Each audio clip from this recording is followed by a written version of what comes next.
97.7 The Q and 98 Gold. Welcome to Touhyville. It is Therapy Thursdays. Okay, Oh, yes, that's what we have dubbed this Therapy Thursdays with Dr. Nicki Monty. She is a psychotherapist, author, and teacher is the best way you like to be described. yeah. We so our There's Magic Mike. mhm. It's Magic Nicky. It's Magic Nicky. I love it. I love it.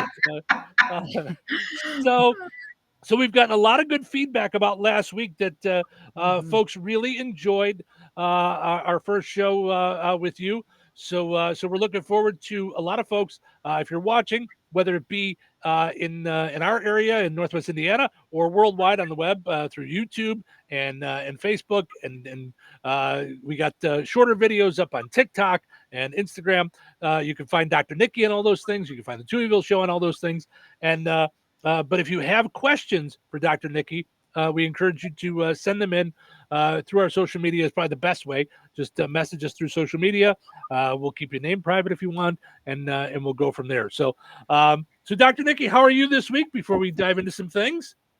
Well, I'm terrific. I was yet again out of town, which minimum amount of travel is good for me. Maximum Mm-hmm. has been lately. So, but it's all fun stuff. And of course, I came back to LA, and I think everybody knows what's happening in LA. So, Things are crazy. So does it feel as crazy living in it as it looks like? Because we grew up in Chicago, and Chicago, if you live outside of Chicago, looks like just a gang war hellhole. Like yeah, everybody's shooting at everybody. So right. But we lived there. That's not what I grew up in a neighborhood. Right. We played baseball in the corner, and Mhm. it was fine. yeah. So is it as crazy living in LA as it seems to us outside of LA? Well, again, like you, I'm in this sort of terrific area. It feels suburban, really. It isn't. I guess it. Well, anyway, there's trees and things, and Mhm. homes, and so I came back. It was while I was away this weekend that life exploded here in LA. So I haven't been in the middle of it. So I see what you see, Gotcha. and it's all, of course, the most salacious this and that.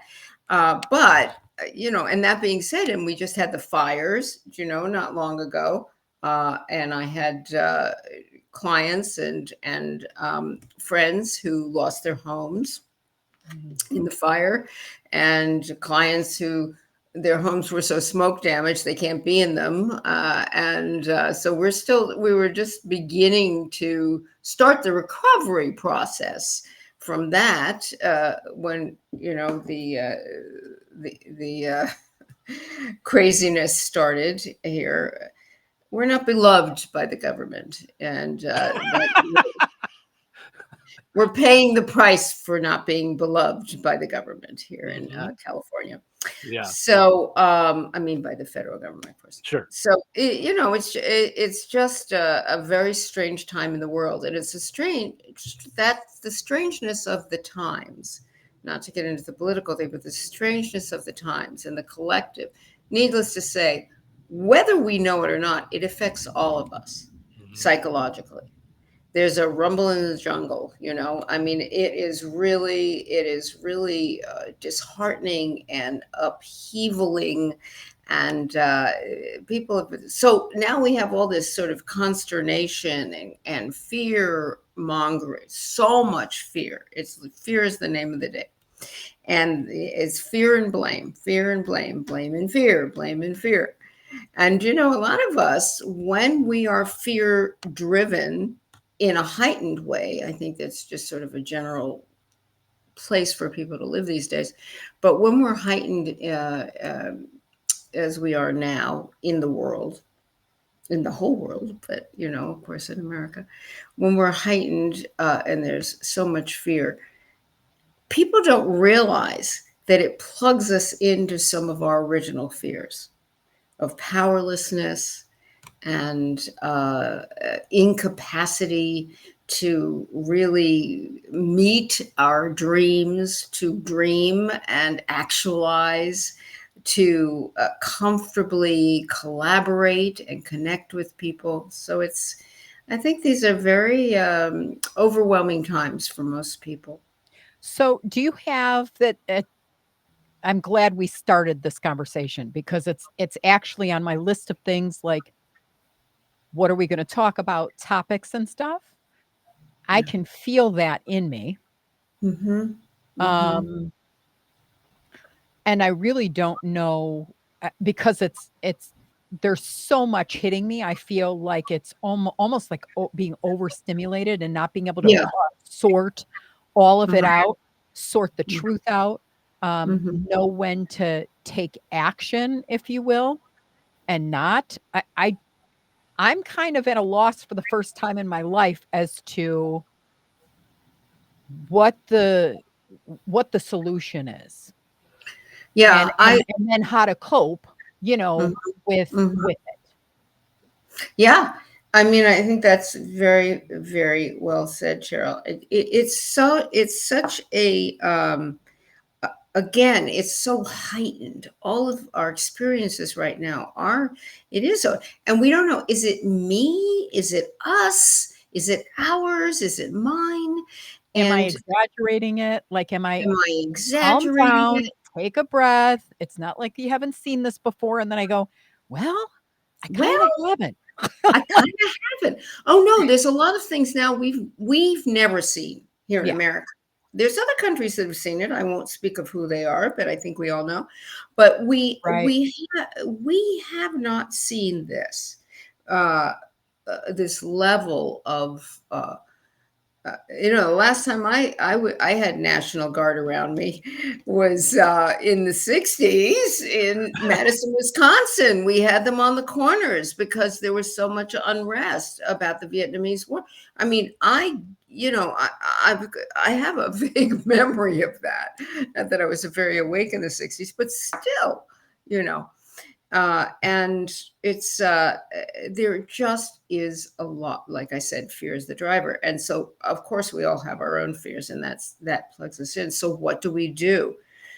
My solution on a personal level is the same solution as I have for pretty much everything, which is to take responsibility for your choices, stand as still as you can inside, feel the feels, and connect, collaborate, and be concerned. Be concerned. What can we do? I can be here with you right now.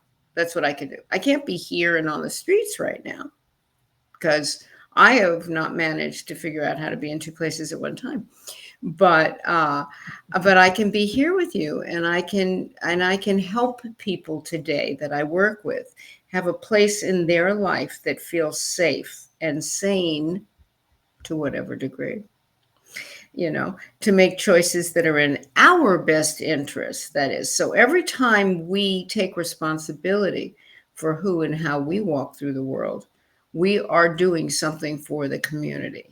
Yeah. Okay, so this is I hear you, and this is Steve and I have these discussions all the time because he says you can control what you're putting out in the world Yeah. and make that difference by touching the people around you. Right. I feel like because I've had several relatives on my dad's side were wiped out in the Holocaust. Hmm. I hate the word triggered because I just feel like it's overused all the time. Oh, it's I so feel over you. I just feel like that triggers me, so now I can behave I like a know. whack nut, but that's Yeah. not what I'm going for, but Yeah. I really feel like it's not enough to sit here and worry about, like, the 5 people I can affect by being kind in the world. I feel like I have to be bigger than that, and I don't know how to be bigger than that by, number 1, not putting myself in danger, Right. and by 2, sticking with my principles of, as a Christian, I am supposed to love everyone. Like, this is simple. Like, I just feel like Jesus said, "Love one another, love your enemies." And then Yeah. you go, "Wait, wait. that last part again? Like, huh? What do you mean? That means everybody. And so now I'm in this like this phase of not knowing if there's action to be taken, like, Yes. and what that looks like safely, and whether or not safe has anything to do with anything. So I'm really kind of confused, and I wake up in the morning excited for the day, as I always have. Like, I've always Mhm. been one jump out of bed, whatever time it is, and let's get going and see what life has to give us. We love But at that the about same time, right? But then 5 minutes later, I'm like, gosh, I hope this day goes well because everybody's crazy. Like, you. Yeah. my Yeah. Well, friendships there's exchange, like, it's just it's no, cuckoo. it's very confusing. Yeah, So, what is action? What is right action? What is right. okay? So I think we start with um first of all, I love that you jump. Of course, I've always loved that you jump up and go, "Yay, a new day." It's like the Mhm. dog piece, right? Right. Best day ever. Yes. Yeah. Yeah. Right. I love that dogs do that. They have no best day ever. Now my dog got up. He was he was so excited, and now he's napping because Mhm. we're Right. here talking. He's safe Right. now. Best day ever. I'm taking a Right. nap. He'll get Mhm. up. He'll go pee. Best day ever. I'm peeing. Yep. And, Mhm. and if we all looked at life that way, it'd be terrific. But we, have more concerns because we think of future, and also we think of the next moment along with this moment. So, so the idea is to go back to your point. What do you do? I think we start first of all liking, loving everybody doesn't mean liking everybody. Right. Loving everybody unconditionally is loving them in essence and in their soul of them and maybe even who they can be, but not necessarily what they're doing and how Right. they're behaving. So that is a confusing thing. So we can stay in what's called unconditioned love, right? You can love humanity and not like what humanity does in a particular moment. So that's one thing.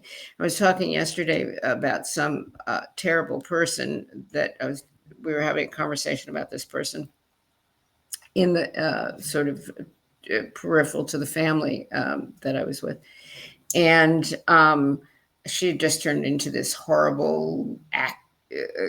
Everybody had taken care of her for years and years and years, and then she turned into this terrible person who was lambasting and screaming and accusing and doing all these things because people stopped, funding her life. She got mad, you know. As I always say, we teach people how to treat us. So, you enable people for 20 years and then they get mad at you when you stop. Okay. But then you have to live with it. Okay. Anyway, we're talking about her. And this woman said to me, well, she's a good person. And I hear that stuff a lot. And I'm like, I don't know what that means. I don't know what that means. I really don't. Okay. It's easier to know who's not a good person, but because of their actions.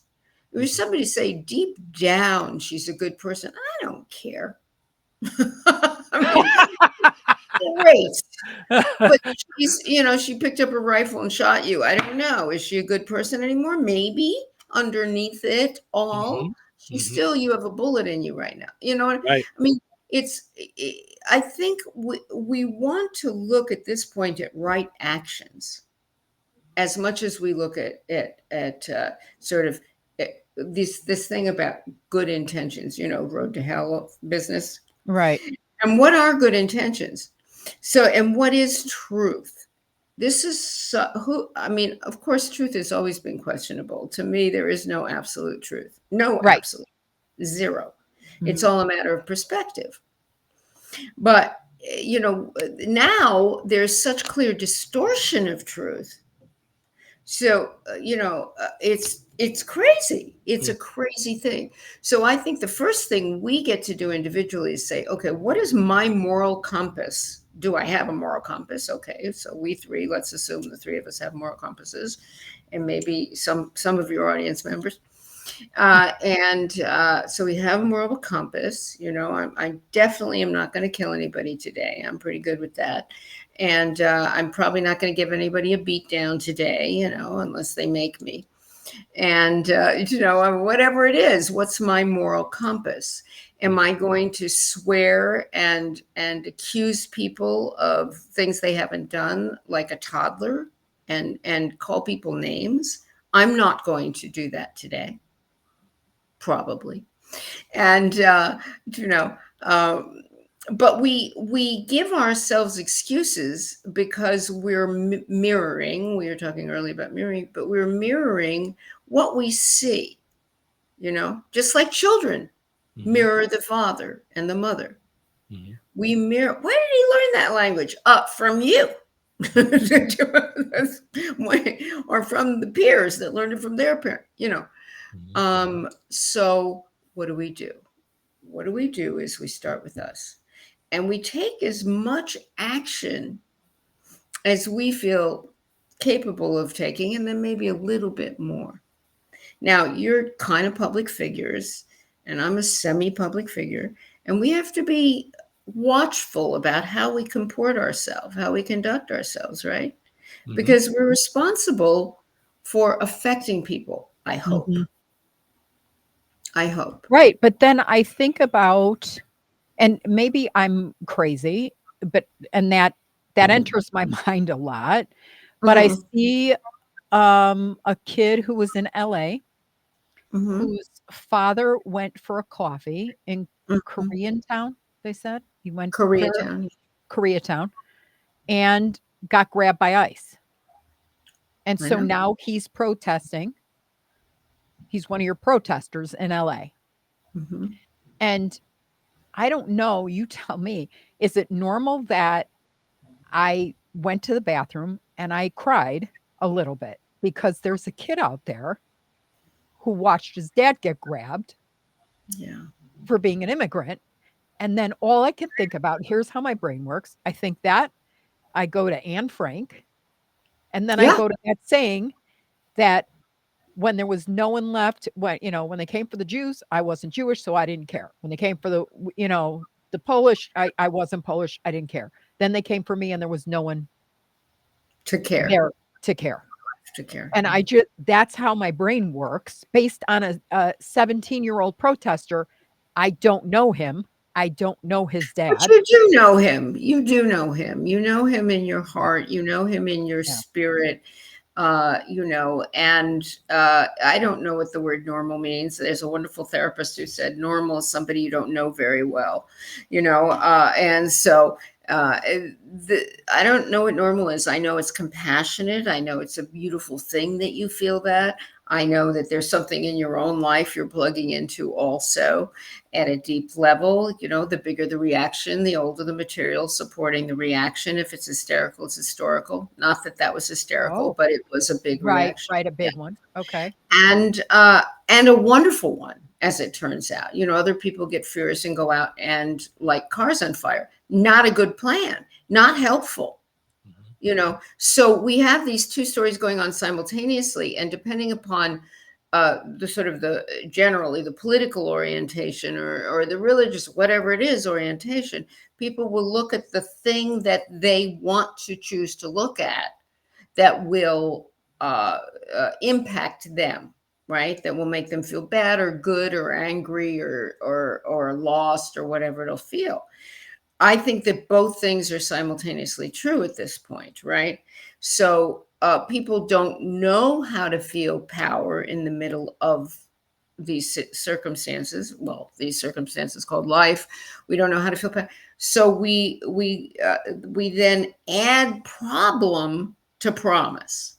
So if we're out there in the street, for instance, protesting and doing a peaceful protest and saying this is not acceptable. This is not acceptable. It's not even legal. What are you doing governmentally? Um, that's one thing. If we're lighting cars on fire, that's not okay. Right. That's civil unrest, and it's not okay. And then you're gonna get arrested, and then you're gonna blame I mean, it's crazy. We have to have some sense of ourselves, but most people don't. Crying about it and speaking about it on the radio is so cool. It's so great because maybe someone will hear your perspective. What is going to happen when no one cares? I don't know. I mean, America's much bigger and, you know, uh, all of the things, but as I understand it, just to make this dovetail on your point, as I understand it, and I'm not that political, but I'm humanitarian, which is why I'm so Right. Yeah. um, uh, disturbed. But as I understand it, what finally enabled Hitler to do his deed, he was defeated 4 times before he got in power. What time finally enabled him was that there was so much recession, depression. There was so little money that people went for anything to get food back on their table. And so, we have to look at what's happening and how the prices are going up. People are getting scared, all of those things. So they're all connected, right? They're all connected. This is all about power.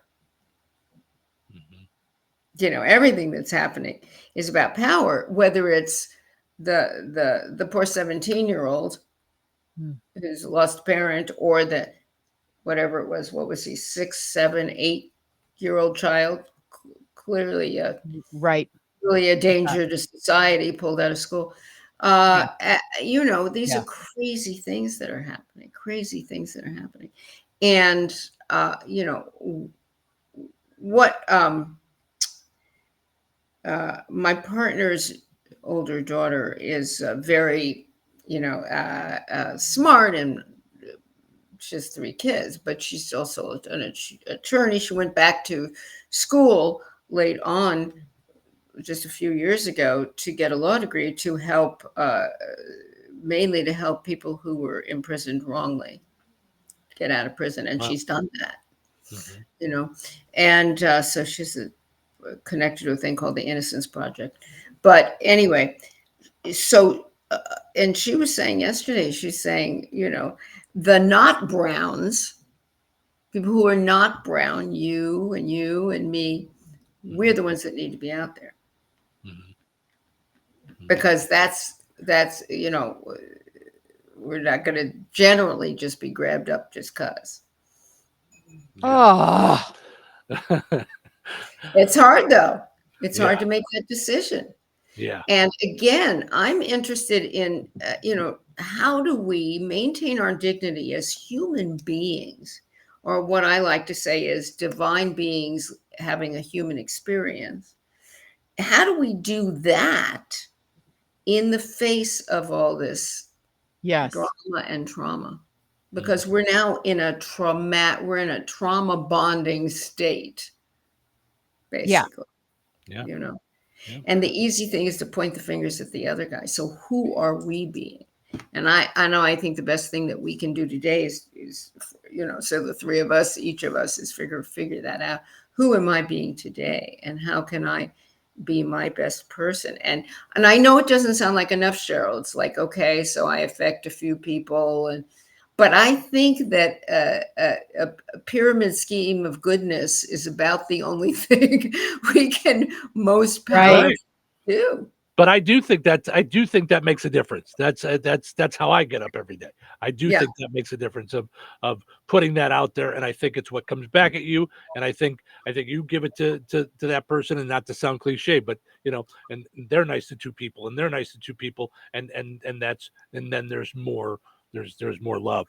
We're talking with Dr. Nicki Monty here on the Q and 98 Gold in Touhyville. Of course, this is Therapy Thursdays. If you want to find out more about Dr. Nicki, visit her website, stucknomore.com. That's where you can find her books. Yeah, her book and her workbook. The workbook for Stuck in the Story No More, and the Stuck in the Story No More workbook. And you also have another book, right? Besides, I have Our Love Matters. Our Love Matters. I knew there was another one about couples. And Our Love Matters, and within Our Love Matters is is work things to Things do in that side of to it. Yep. make and it's the subtitle of that is find it, fix it, or let it go. Yeah. And we're at various stages, each of us, and those stages shift and change, and of how to feel love in the world, how to feel love in our life, how to allow ourselves to be loving people. Listen, nobody's doing anything 100% of the time. I'm talking nice now, but I might be screaming. I might be Right. screaming a little later when We're I, all human beings. watch. Absolutely. You Yeah. stop that. Yeah. Yeah. No doubt about it. Well, And I have a new book coming out, and we'll talk over time because we're on the verge of launching it, and it's called The Divine Traumedy of Nikki Joy. And it's a memoir, and it's rough and ready, and so it really is a way, sort of, well, a way definitely for people to get to know the person behind the teaching, and how, the reason I feel so confident when I say, this is a good idea, this is a terrible idea, and not the kind of things I say. Yeah, no, even a little drug is a bad thing. When I say those kinds of things, it's because I come from a personal knowledge of what it's like to walk through the dark alleys of the world, and I talk about those, and I tell stories, and everything comes through the stories. So it's quite different than, I mean, I flirt with that in my other books, but these are the stories, and so it's very different than my other books, and I look forward to sharing that with you as we yeah. Absolutely. I can't wait to Yes. get a copy. Yes, and if you have questions for Dr. Nicki after listening to this, feel free to reach out on all of our social medias. She's all over social media. Look for Dr. Nicki Monty, and or look for Touhyville, and you can find us all over social media and send in your questions. Dr. Nicki, as always, have yourself just a wonderful week. And a wonderful week in the lovely LA. Yes, yes, I will. yes. All right, we'll be back with more fun here in Touhyville. Stick around.